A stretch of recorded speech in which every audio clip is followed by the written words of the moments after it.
Great morning, great afternoon, wherever we are. Great to have you here. My name is Pastor Bob, and this is Ascension Healing Fellowship for this December the 21st of 2025. Super excited to have you on here today. I just celebrated yet another birthday, December 19th, so it's been a really great week, and that's all part of the journey, which is what we're talking about today. So, today we're going to be talking about our third original Christmas present. Remember, the first one was fear. First thing all the angels had to say was, "Hey, calm down. Come back from the ledge. It's all going to be amazing. It's all going to be glorious. It's all going to be amazing. It's going to be great." The second one was impossibility. There was nothing about the birth of Christ that actually was common sense for a king or for someone that's a ruler, or for someone that's in high power. Absolutely. So it's just a really interesting position there. And then the third one is what we start today is the journey, or what we end today is the journey.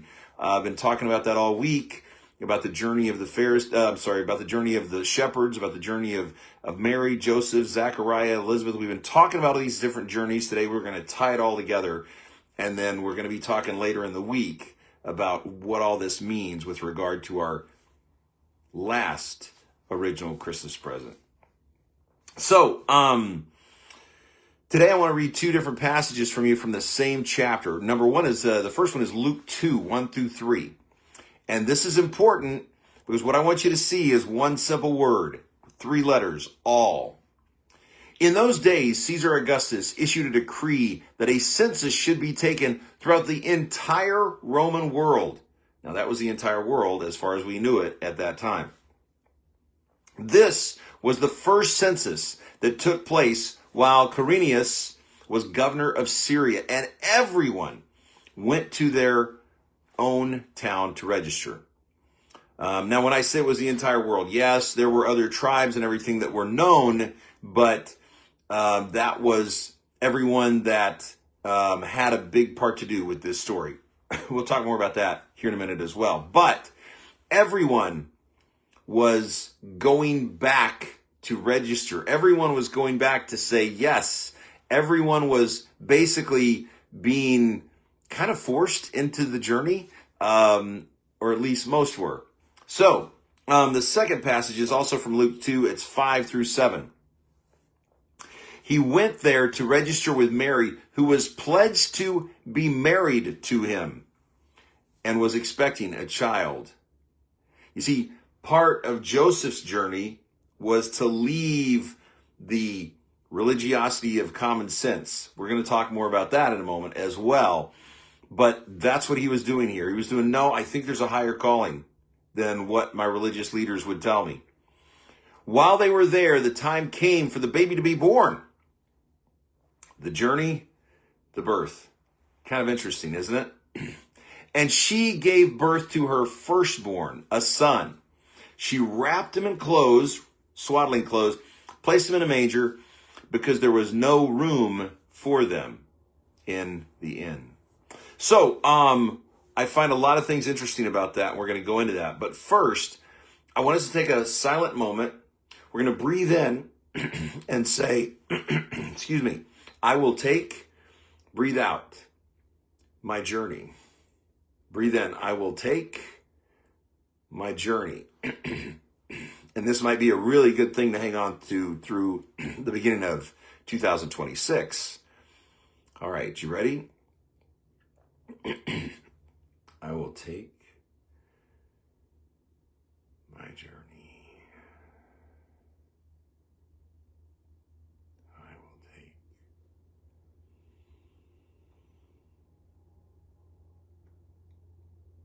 my journey.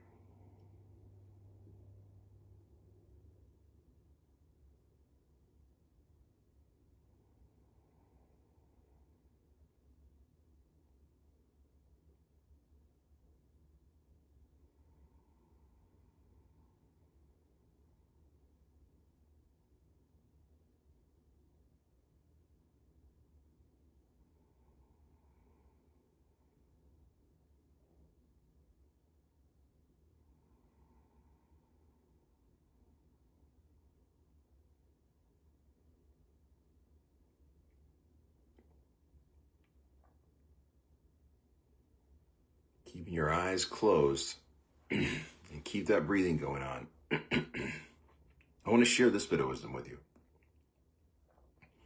All of us are on a journey while in human form. But the vast majority of people don't believe it, never see it, never go on it. And as a result, their passing is really difficult because they've got so much unfinished work here to do. All of us are on a journey, but most of us never see it, believe it, or actually get going or maintain it. We may start it, stop it, and start it and stop it. But the journey to the kingdom within, that is where you are reborn, that journey, most never really continue on it or get going with it, even though they're all on this journey called life, human existence. As I stated throughout the week, all, and I mean all, that are in the Christmas narrative, we're on a journey. We all are, but again, most never see it or believe it. So let's kind of cover that all, just to kind of review a little bit, all right? Zechariah, he was on a journey from what? He was on a journey from, or away from religious stuckness. You see, he was the one that was going to be the father of John the Baptist, right? The earthly father of John the Baptist. And he was a very strong religious leader. And when the angel saw him, Zechariah doubted the angel and doubted the word of God because it didn't jive with the rules and ideas and just the stuff stuck in here over his religion. Over his religious trauma, his religious upbringing, his religious, no, this is right, this is wrong, this is black, this is white. Over all of that, over all those human labels, he couldn't get beyond that. Elizabeth, his wife, she had to go away from barren shame. She had to go away from cultural humiliation. To live in that environment and to not bear children was one of the biggest shames and societal guilt trips that anyone could have. Anyone could have been just really shamed and guilted and made to feel like a lesser human by the entire culture. It was the person who was the barren woman. And Elizabeth had been a barren woman. Remember, they were old. That's one of the impossibilities of the story. The shepherds are interesting because they moved away from cultural responsibility. That was their responsibility. If the sheep got eaten and they all got destroyed, that was on the shepherds. And they knew it. And they still left without an invitation to go see the Christ child. I find that interesting. They left their position outside the gates to journey to the inside to see some miracle that these angels hit him up with in the middle of a dark night, in the middle of a field, doing their thing for their culture and for what they were told to do. Mary too had a journey. Mary had to move away from cultural shame. She didn't even worry about it. Honestly, at first there was maybe a little tinge of like, well, wait a minute now. You know, this I might not look really good. But she moved away from that. And really, relatively quickly, because she had an entire stanza in the Bible just saying, I am so blessed, I'm so praised, I am blah, blah, blah. She was excited about this birth, man. And yet she was a virgin. She wasn't married. But here's the cool thing. While she moved away from that, she was moving toward the ultimate blessing. She was moving toward the ultimate blessing. Now, here's something I want you to see about that ultimate blessing. Birthing pain is pain. That's a long suffering kind of a thing. I mean, I've heard of women that were in the birthing process for 20 plus hours, like, the whole labor and what have you. It's not an easy task. It's not an easy task to carry a little one for 9 months and then all of a sudden, pop, and then guess what? Now there's even more responsibility. So It's a strong, hard journey, but birthing pain, a blessing? It is if you see perfect love the right way. If you see perfect love beyond human comprehension, even the pain and the suffering is a blessing. Joseph moved away from safety in cultural norms and away from the safety and the religious duty that he had. Joseph moved away from safety in religious norms and the cultural duty that he had. He could have just quietly divorced Mary and nobody would have known. Just, okay, look, you know, Mary, just, okay. But he didn't. He felt a higher calling. He felt a calling to make the journey, and he wasn't going to leave her behind. He was going to take her with him to Bethlehem. The wise men are fascinating because the wise men moved toward something. And what was that thing that they moved toward? The light. And because they moved towards something, here's what I want you to see that later happened. Later in this story, right, when the wise men were on the exit, they moved away from human ego. You see, Herod played a role in this too. And Herod played the role of the stuck person. And I want to talk about that in just a moment. The journey of Jesus. The baby Jesus we didn't talk about yet, but we're going to talk about that journey right now. The baby inside the womb is safe, feeling secure, feeling warm, feeling loved, feeling like, oh, there's not a care in the world. There's no taxes in here. There's no bills. There's nothing, man. Nothing. It's all good. But Jesus, too, was called to move away from that sense of safety and move away from that sense of okayness. You see, growth is an interesting thing because growth can start in safety, but as you move into greater growth, you find yourself less and less in comfort and safety, and more in times when you're going, wow, really, God? Really? This is part of the journey? This sucks. Yeah, it does. So he moved away from safety, warmth, and comfort, but he moved toward constant challenge, growth, and stretching of the soul. Jesus moved toward constant challenge, difficulty, and a stretching of the soul that only ended when he was between two thieves and died in ultimate humiliation of that culture. Died as the lowest of the lows, in between two thieves on a cross, completely humiliated. His mother, who took this journey so willingly, completely humiliated, completely devastated. And yet that was the journey. And that's our journey too. A lot of times that's our journey. Even to those who do everything the right way. It's okay. You're still loved beyond human comprehension. So let's dive into Herod's journey, and then let's begin to take a look at how special this is for us. We're all on a continuous journey, but most never see it. Again, let me state that for the record.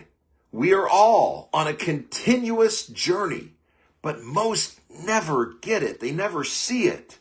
And Herod was the classic archetype of this.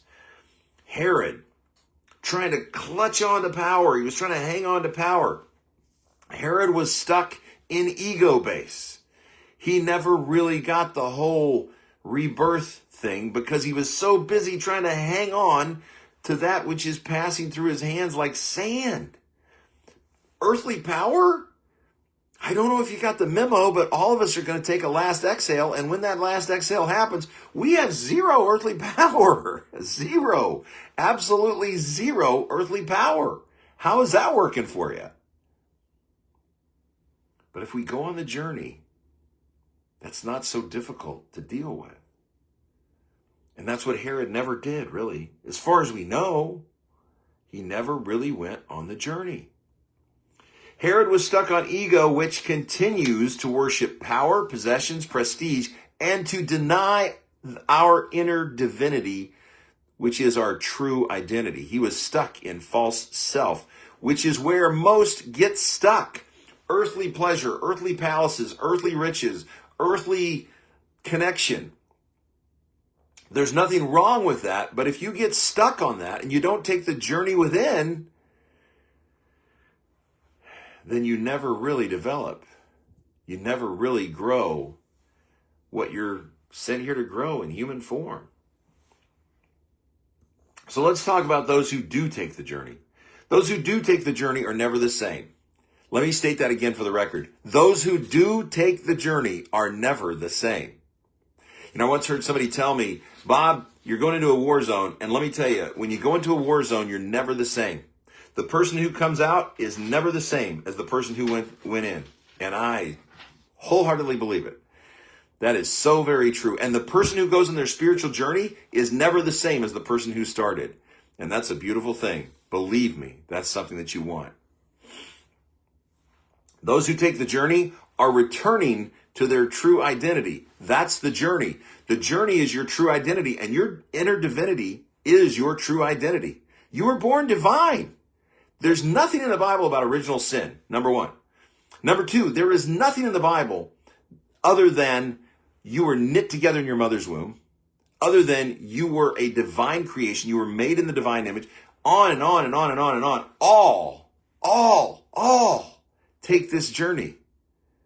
But most never wake up to the reality of the meaning of this journey.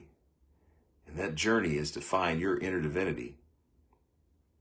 I read this great quote this last week that said, our mission here is to see everything that keeps us from loving ourselves and others and to grow through that. A lot of truth in that. A lot of truth in that. That's been my experience of the journey. So those who are taking the journey are returning to their true identity. We'll have many difficulties. We'll have a lot of challenges. There's a great saying in Korean, san no mo san, which means mountain after mountain. If you've ever been in Korea, you get that. You get the reality of that. They'll have a lot of difficulties. They'll have a lot of just challenging journeys. I mean, there was nothing easy about Jesus walking around in the desert in sandals, talking to people, right? There weren't any cars. It wasn't like he was going to catch a bus or an Uber, right? There was nothing easy about that. But that difficult journey gives you more peace, more grace, more love, more joy, more contentment than all the riches of this earth could ever give you. Why? Because you keep coming back to the idea that you are loved beyond human comprehension, no matter how absolutely shitty the day is. You are loved beyond human comprehension, and that will never change. Think on that. Those who take the journey are truly reborn or resurrected into their divine state. I tell people every day, my last lesson's my last exhale, and it really is. But in that last exhale, I am in my inner divinity for good. I am resurrected. I am no longer feeling separated from perfect love, even though I never was. But this human existence makes us feel like we are sometimes. So, in this hectic, crazy Christmas season that's just insane, I have a journal prompt for you, and I want you to think on it this week. I really, really want you to think on it and write on it this week.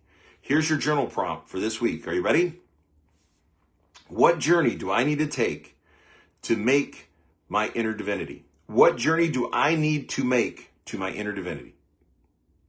Let me say that journal prompt again. This journal prompt is very important. So write it down, and let's do this one together. What journey do I need to make to see my inner divinity, to get to my inner divinity, to experience my inner divinity, perhaps in a whole new way, perhaps for the first time, but what journey do I need to make to experience my inner divinity? Hope this blessed you. I love you guys. Have a wonderful, wonderful Christmas if I don't see you again, but I'm hopefully going to be seeing you a little bit later this week. So, talk to you soon. Love you. Bye.